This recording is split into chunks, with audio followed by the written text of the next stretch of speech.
It's difficult to upstage the obvious highlight of the First Energy Berks Jazz Fest, but Jake and Donna Ruth of Shillington seem to be okay with providing some low light. This is not something I thought about doing. But the light came on 5 years ago when the Ruths were thinking about the upcoming Jazz Fest.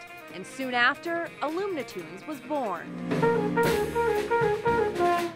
He came up with this idea and couldn't sleep at night, and then talked to me about it, and I said as long as it's a fun career, which it definitely is.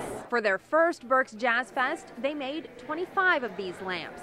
And from that point forward, the demand for their products has anything but lightened. Hundreds probably. Jake is actually an aerospace machinist. He makes parts for airplanes.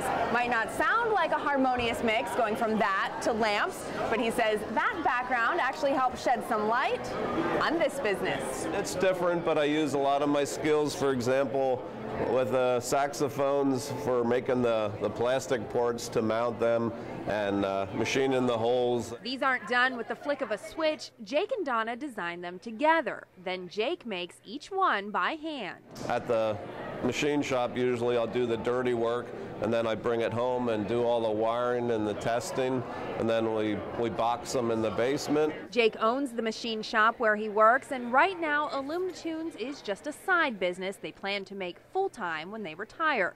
Still, the Ruths travel around the country to sell their lamps at Jazz Fests, but they remain hardwired to the one that gave them their big break. People say, well, where are you from? I said, well, you're the Berks Jazz Fest. They said, yeah. I said, well, that's our home. I said, my gosh. So it's a great big plus. In Reading, Melissa Batulis, 69 News, Berks Edition.